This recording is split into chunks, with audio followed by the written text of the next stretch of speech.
Bismillahirrahmanirrahim. Alhamdulillah wassalatu wassalamu ala Rasulillah Muhammad bin Abdullah sallallahu alaihi wa alihi wasallam wa ala alihi tahirin at-tayyibin wa ashabihil muntajabin al-mayamin. Assalamualaikum warahmatullahi wabarakatuh.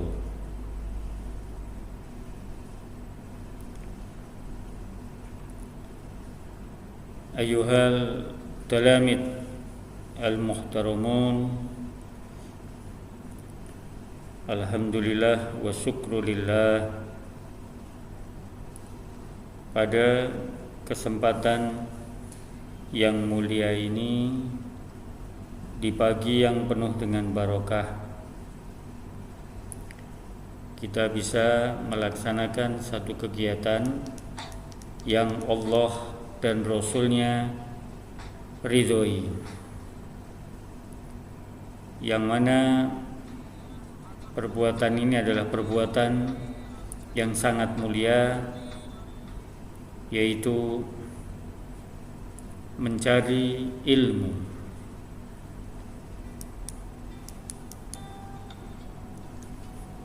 Pada kesempatan yang mulia ini, di pagi yang mulia ini, kita masih ingin melanjutkan pembahasan sebelumnya, yaitu memperbaiki kelalaian diri.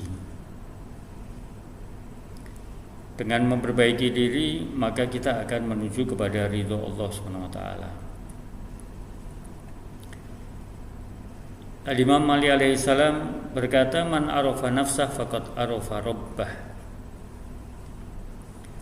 Kalau pada pembahasan sebelumnya, bagaimana kita memperbaiki diri, berusaha memperbaiki diri, yaitu dengan uzlah, dan kita mencari lingkungan yang baik, teman yang baik.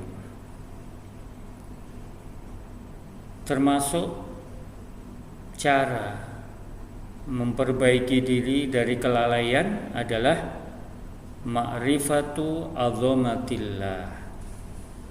Bagaimana kita ma'rifat, mengenal keagungan Allah. Karena dengan hal tersebut akan menjadikan diri kita takut terjerumus ke dalam kubangan maksiat, sehingga dengan sendirinya kita akan menjauhi perbuatan maksiat tersebut. Karena apa? Allah adalah Tuhan semesta alam yang maha pemberi, dan Allah bisa mengambil sesuatu dari kita. Allah dapat menjadikan seseorang itu menjadi mulia. Allah pun mampu menjadikan orang itu menjadi hina dalam sekejap. Ini adalah karena apa? Karena azamatullah. Maka dengan adanya pengetahuan ini saja cukup bagi kita meninggalkan maksiat serta melakukan amal soleh. Dengan ma'rifatu azamatillah, kita bisa menjauh dan meninggalkan maksiat. Kita bisa terjaga dari kelalaian kita. Karena ma'rifat azamatillah yang ada pada diri kita, maka yang ada di dalam pikiran kita, Allah adalah maha perkasa, yang tidak seorang pun dapat selamat dari murka Allah. Kita akan cepat-cepat kembali dari kelalaian tersebut. Nah, hal ini sebagaimana yang Allah sebutkan dalam surat Al-Imran ayat 26. A'udzubillahi samil alim minasyaitonir rajim. Qulillahumma malikal mulki tu'til mulka man tasha wa tanzi'ul mulka mimman tasha wa tu'izzu man tasha wa tudhillu man tasha biyadikal khair innaka ala kulli syai'in qadir. Yang artinya, katakanlah wahai Tuhan yang mempunyai kerajaan, Engkau berikan kerajaan kepada orang yang Engkau kehendaki, dan Engkau cabut kerajaan dari orang yang Engkau kehendaki. Engkau muliakan orang-orang yang Engkau kehendaki, dan Engkau hinakan orang yang Engkau kehendaki. Di tangan Engkaulah segala kebajikan. Sesungguhnya Engkau maha kuasa atas segala sesuatu. Allah yang mempunyai kerajaan, Allah yang berikan kerajaan kepada orang yang Allah kehendaki. Allah akan mencabut kerajaan dari orang yang dikehendaki. Allah akan memuliakan orang yang Allah kehendaki. Allah akan menghinakan orang yang Allah kehendaki. Di tangan Allah lah segala kebajikan. Allah maha kuasa atas segala sesuatu. Dengan makrifat ini sebenarnya seseorang bisa terjaga dari kelalaiannya. Dia bisa menjaga dirinya.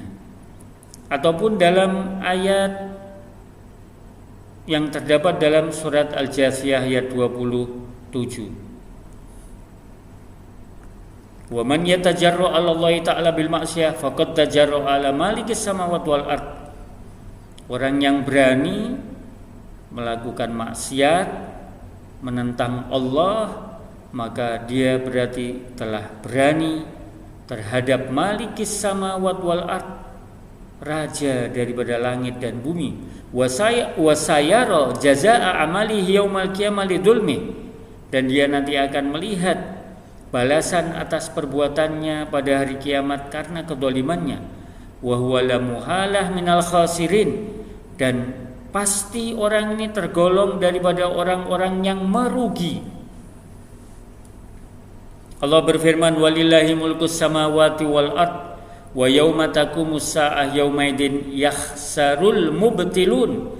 Dan hanya kepunyaan Allah kerajaan langit dan bumi, dan pada hari terjadinya kebangkitan hari kiamat akan rugilah pada hari itu orang-orang yang mengerjakan kebatilan.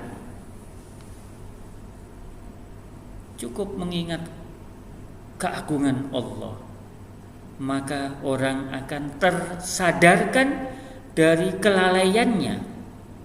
Dia akan terjaga dari kelalaiannya.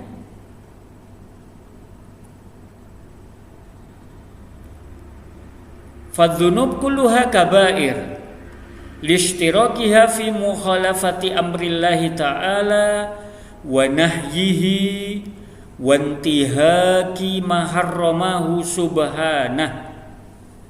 Pada dasarnya semua dosa yang dilakukan oleh anak Adam itu sebenarnya adalah dosa besar.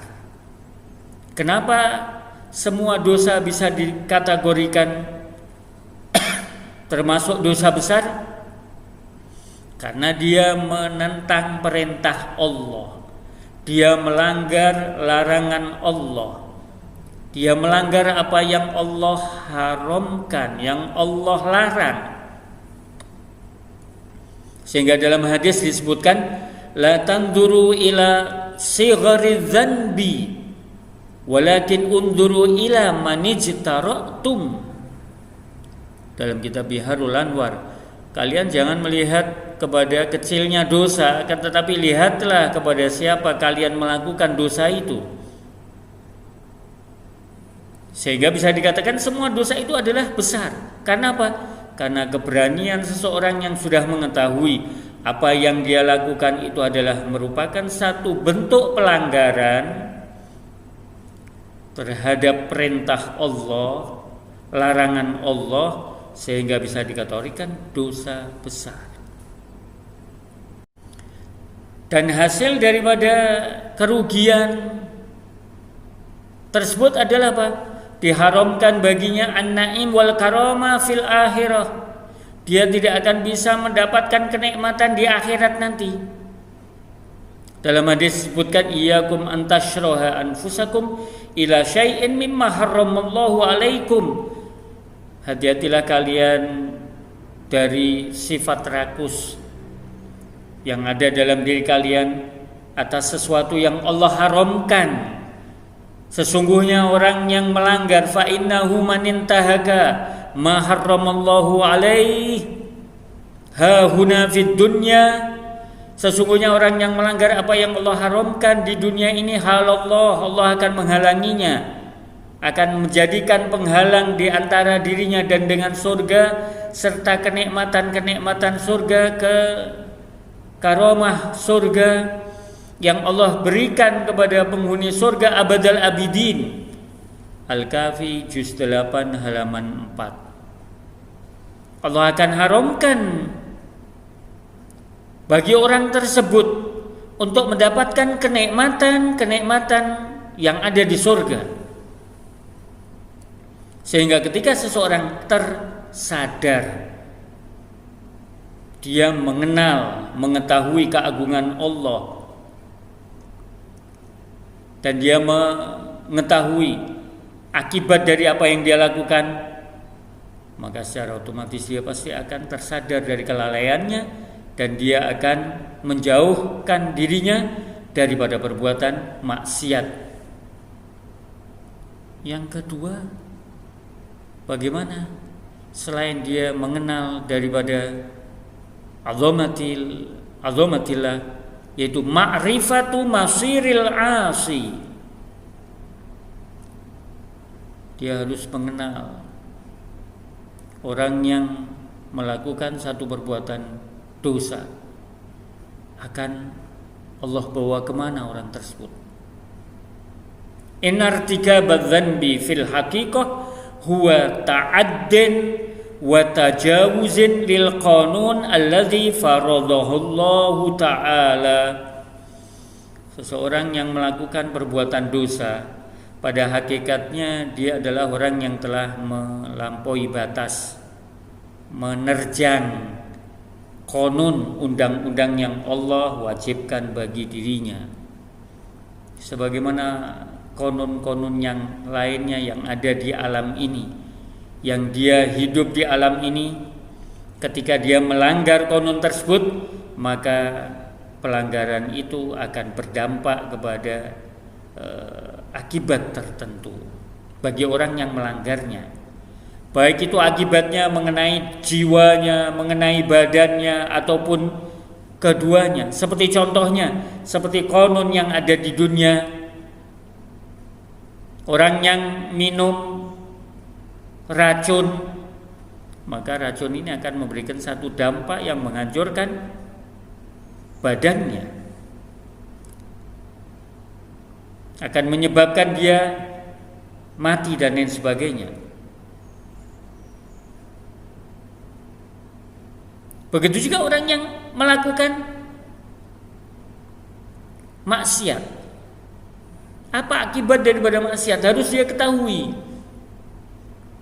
Orang yang melakukan perbuatan dosa, orang yang melakukan maksiat, maka di dunia, di akhirat, dan di keduanya pun orang ini akan mendapatkan akibat daripada perbuatannya. Yang mana akibat paling besar nanti adalah ketika dia terseret ke neraka jahanam, sebagaimana diriwayatkan oleh Al-Imam Abu Abdillah Ja'far Shadiq alaihi salam menafsirkan firman Allah, fama asbarahum 'alan nar, maka alangkah beraninya mereka menentang api neraka. Surat Al-Baqarah ayat 175. Imam Ja'far mengatakan ma asbarahum ala fi'lin ma ya'lamun annahu yasiruhum ilan nar. Alangkah beraninya mereka melakukan sesuatu yang mereka ketahui bahwasanya akibat daripada perbuatannya itu adalah akan menyeret dia ke dalam neraka jahanam. Sehingga ketika seseorang menyadari apa yang akan menimpanya ketika dia melakukan maksiat dosa, maka dia akan mencegah dirinya untuk tidak terseret ke dalam perbuatan tersebut. Berpikir saja mungkin dia tidak mau. Ketika dia sadar, ketika dia mengetahui akibatnya, karena dia ala basirah. Kalau dia lakukan, dia akan mendapatkan satu akibat yang tidak baik. Sebagaimana orang yang minum racun, dia akan mati. Begitu juga orang yang melakukan dosa maksiat, maka pun dia akan mendapatkan satu dampak daripada akibat perbuatan tersebut, yaitu apa? Kenikmatan dalam hidupnya akan Allah cabut. Allah akan cabut barokah daripada hartanya, dan dengan akibat-akibat yang lainnya.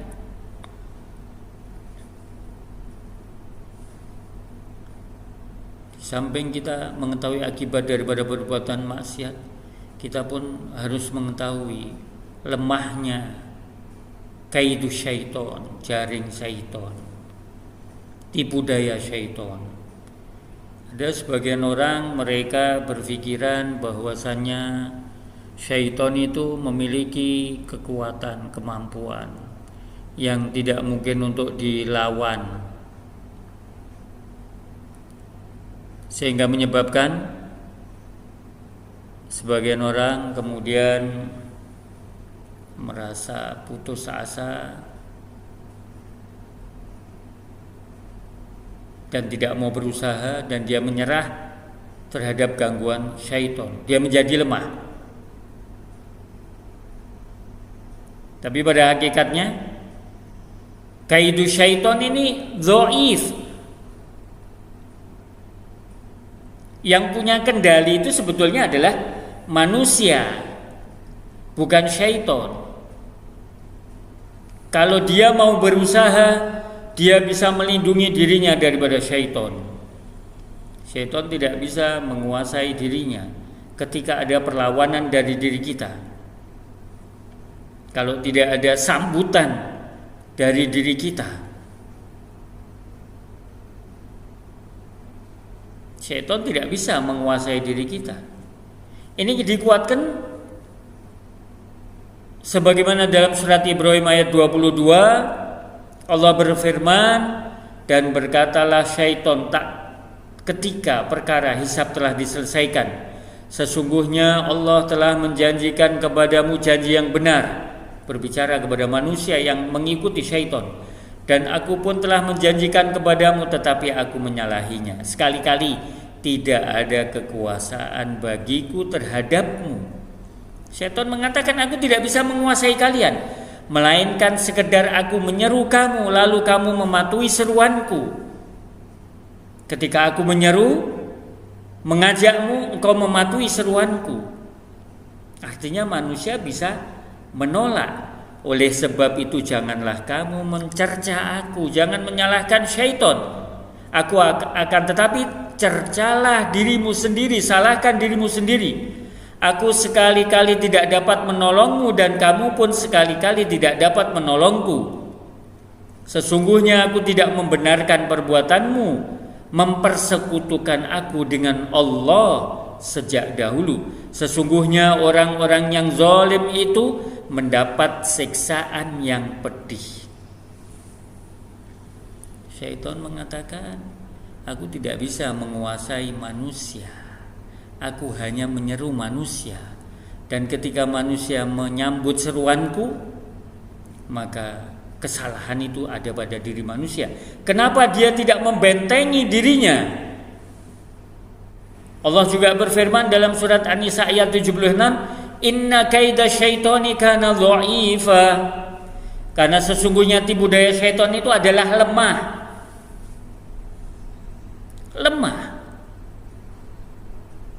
Ketika kita memiliki benteng, maka syaitan tidak akan mampu dan tidak akan bisa memperdaya kita. Itu yang harus kita ketahui. agar kita bisa melawan bisikan-bisikan syaitan, agar kita membentengi diri kita daripada bisikan-bisikan syaitan, gangguan syaitan, dengan doa, dengan zikir, dengan berbuat baik, dengan selalu mengingat Allah Subhanahu wa taala, maka dengan sendirinya kita akan terjaga daripada gangguan-gangguan syaitan. Sehingga seseorang harus merasa kuat keyakinannya, memiliki tekad untuk tidak kembali melakukan perbuatan dosa di bawah pengaruh syaitan, dan dia harus menganggap kecil gangguan ataupun tipu daya syaitan. Syaitan tidak memiliki kemampuan untuk menggoda kita ketika kita mau melawannya, karena Allah mengatakan inna ibadi laisa laka alaihim sultan illa manittaba'aka minal ghawin. Sesungguhnya hamba-hambaku tidak ada kekuasaan bagimu terhadap mereka. Allah menjelaskan, engkau tidak akan bisa menguasai hamba-hambaku kecuali orang-orang yang mengikuti kamu, yaitu orang-orang yang lalai dan dia tidak tersadar daripada kelalaiannya, dan mereka adalah orang-orang yang sesat. Al-Hijr ayat 42. Nah, ini mungkin yang bisa kita bahas pada pertemuan kali ini.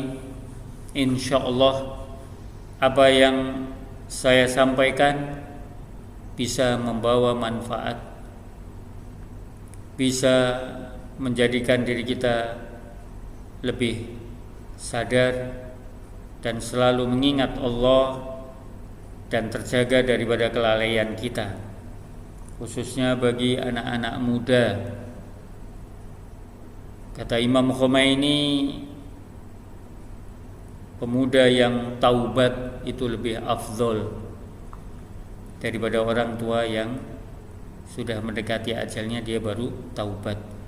Karena pemuda adalah penerus daripada bangsa.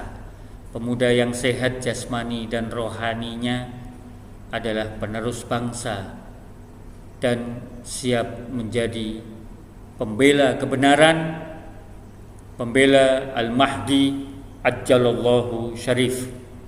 Hadza minni, wassalamualaikum warahmatullahi wabarakatuh.